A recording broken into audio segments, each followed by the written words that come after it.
नमस्कार सबैजनालाई नेपाल अनलाइन स्कुलमा तपाईलाई स्वागत छ।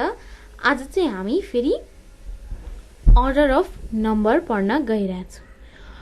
अर्डर अफ नम्बर हामीले यो भन्दा अगाडिको 2-3टा क्लासमा पनि पढेको छौँ, तर त्यसमा चाहिँ हामीले what comes before, what comes after पढाएको थियौँ। तर आज चाहिँ हामी व्हाट कम्स बिट्विन भनेको। व्हाट कम्स बिफोर भनेको कुनै पनि नम्बरको अगाडि के आउँछ त? जस्तै 2 को अगाडि के आउँछ? 1, 3 को अगाडि के आउँछ? 2 हो, त्यो भनेको बिफोर भयो। बिफोर भने अगाडि, र त्यसपछि भयो आफ्टरको कुरा। आफ्टर भनेको 1 पछि के आउँछ त? 2, 2 पछि के आउँछ त? 3, पछि भनेको आफ्टर, अघि भनेको बिफोर, र आज चाहिँ बिट्विन। बिट्विन भनेको बिचमा, जस्तै 1 र 3 को बीचमा के आउँछ? 1 र 3 को बीचमा आउँछ 2। दुईटा नम्बरको बीचमा जुन चाहिँ आउँछ, जस्तै 5 र 6 को बीचमा आउँछ, 5 र 7 को बीचमा आउँछ 6। त्यस्तै दुईटा नम्बरको बीचमा छ, त्यसैले यसलाई बिट्विन भनिएको। कुनै पनि चीजको बीचमा भयो भने, दुईटा चीजको बीचमा भयो भने त्यो बिट्विन हुन्छ। ल अब सुरु गरौँ। यहाँ के भनेको छ? व्हाट कम्स बिट्विन भनेको के चाहिँ बीचमा आउँछ भनेर क्वेशन भनेको छ। अब हेरौँ। फर्स्टमा छ 1 र 3। 1 र 3 को बीचमा के आउँछ त? 1 र 3 को बीचमा आउँछ 2। 1 र 3 को बीचमा आयो 2। 1, 2, 3। त्यसपछि छ 4 र 6। 1, 2, 3 त भयो। अब 4 र 6 को बीचमा के आउँछ त? 4 र 6 को बीचमा आउँछ 4। त्यसपछि के आउँछ? 5। त्यसपछि आउँछ 6 भनेपछि यहाँ लेख्नु पर्यो हामीले 5। 1, 2, 3, 4, 5, 6 है। बीचमा भने बिट्विन भनेको दुईटा चीजको बीचमा आउनुलाई बिट्विन भनिन्छ। त्यसपछि छ यो। यसमा चाहिँ के छ भन्दाखेरि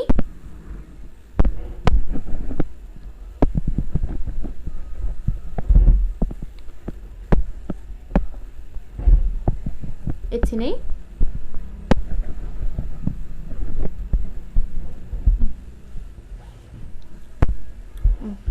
2 र 5 भयो। त्यसपछि के छ? 7 र 9। 7 र 9 को बीचमा के छ त?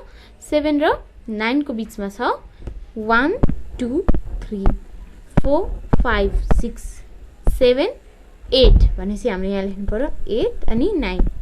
1, 2, 3, 4, 5, 6, 7, 8, 9। त्यसपछि छ 10। 9 पछि आउँछ 10। 10 पछि के आउँछ? 9, 10, 11 भनेपछि हामीले यहाँ लेख्नु पर्यो 1 र 1, 11। 9, 10, 11, 12 भयो यो त। अब अर्को हेरौँ। अर्को के छ त? अर्को छ 13, 15। 13 र 15 को बीचमा के आउँछ? 10, 11, 12, 13। त्यसपछि छ 14 भनेपछि हामीले यहाँ 1 र 4 लेख्नु पर्यो। 13, 14, 15, 16। 16 पछि छ 17। त्यसपछि 18 अनि 19। त्यसपछि छ 20 भनेपछि 2, 0 लेख्नु पर्यो। 20, 21, 22 अनि 22 पछि छ 3, 23 आउँछ। 20, 21, 22, 23, 24। त्यसपछि छ 25। 25 पछि के आउँछ? 2 र 6, 26। 26 पछि 27। 27 पछि आउँछ 28। 28 पछि के आउँछ? 28 पछि आउँछ 29। 29, 30, 31, 31। त्यसपछि 31 पछि के आउँछ? 32, 32, 32, 33, 33, 34, 34 अनि 34, 34 पछि आउँछ 35, 35, 36, 36, 37 37 38 38 39 39 40 40 त्यसपछि 41 41 42 42 43 43 त्यसपछि छ 44 44 45 45 46 46 47 47 48 48 49 49 र 50 50 त्यसपछि 51 51 5 र 2 52 त्यसपछि छ त्यसपछि के आउँछ एकचोटी सोचौं हामीले अगाडि 2-3 चोटी हामीले नम्बर्स पढिसकेका थियौं 1 देखि 50 र 50 देखि 100 सम्मको तिनीहरुको नम्बर नेम त्यसको अगाडि पछाडी के आउँछ सबै पढिसकेका छौं 52 पछि के आउँछ होला त 52 पछि आउँछ 53 53 पछि आउँछ 54 54 54 त्यसपछि छ 55 55 55 55 पछि आउँछ 56 56 57 57 58 58 59 59 60 60 अनि 61 61 61 61 पछि आउँछ 62 62 अनि 63 63 अनि 64 64 64 64 पछि आउँछ 65 65 हामीले यहाँ किन यो बिचमा लेखेको हो भन्दाखेरि यो दुईटा नम्बरको बिचमा आउँछ 64 र 66 को बिचमा 65 आउँछ हो कि हैन हो नि 66 र 69 को बिचमा आउँछ हैन एकछिन रुक्नु सरी मिस्टेक भएछ 66 र 67 66 र 66 र 67 पनि हैन 66 र एकछिन 66 र 68 को बिचमा के आउँछ त 67 यो भयो 67 चाहिँ 66 र 68 को बिचमा आएर यो चाहिँ बिट्विन भयो दुईटा जुनै पनि थिंग्स को बिचमा भयो भने बिट्विन हुन्छ त्यसैले हामीले यहाँ बिचमा लेखेको यो दुईटा 64 र 66 को बिचमा 65 आएर हामीले यसलाई यसरी लेखेको हो त्यसपछि छ 67 एकचोटी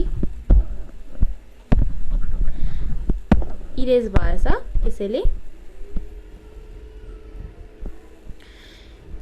त्यसपछि छ 67 67 र 69 को बिचमा के छ त 6 र 8 67 68 69 67 68 र 69 त्यसपछि 70 70 70 70 71 71 72 72 73 73 74 74 75 75 76 76 76 पछि के आउँछ 7 र 7 7 7 7 77 फेरि एकचोटी भनौं 7 6 र 7 8 को बिचमा छ 77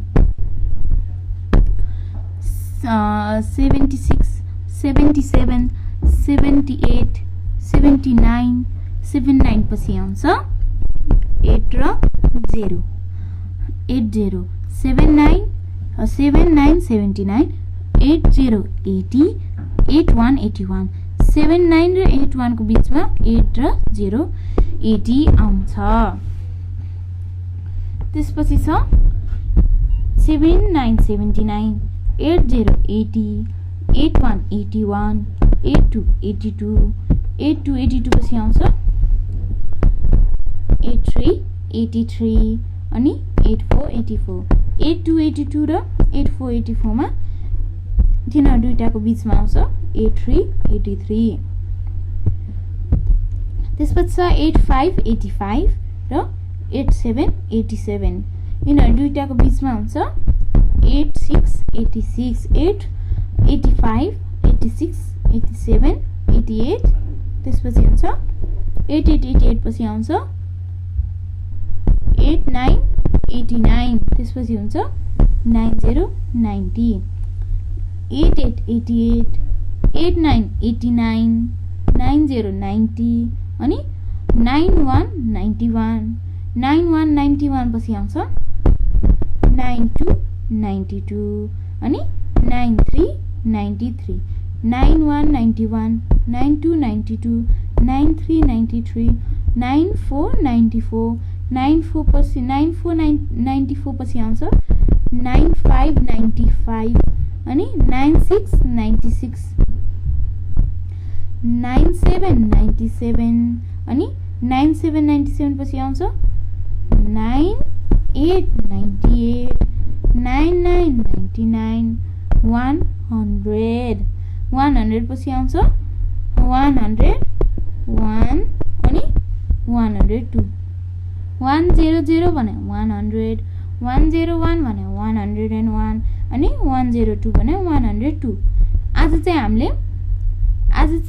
हामीले अर्डर अफ नम्बर्स पढ्यौं बिफोर आफ्टर अगाडि पढ्यौं र आज हामीले बिट्विन गरेर हामीले अर्डर अफ नम्बर पनि सकायौं यो तीनटाको चाहिँ सकायौं अझै हुन सक्छ तर बिफोर आफ्टर र बिट्विन यो तीनटा हामीले सकायौं र यदि तपाईले मैले पढाएको बुझ्नु भएन भने अथवा जुन भए पनि क्लासको जुन भए नि च्याप्टर जुन भए नि लेसन जुन भए नि सब्जेक्ट तपाईलाई गाह्रो लाग्छ अथवा यहीबाट केही बुझ्नु भएन भने तपाईले हामीलाई कल गर्न सक्नुहुन्छ 9849595895 मा तपाईले हामीलाई कल गर्नुभयो भने तपाईको प्रब्लमको सल्युसन अर्को भिडियोमा जरुर आउने नै छ र लास्टमा हाम्रो नेपाल अनलाइन स्कुललाई तपाईले लाइक सब्स्क्राइब र शेयर गर्दिन नबिर्सिदिनु होला र आजको लागि थ्यांक यू।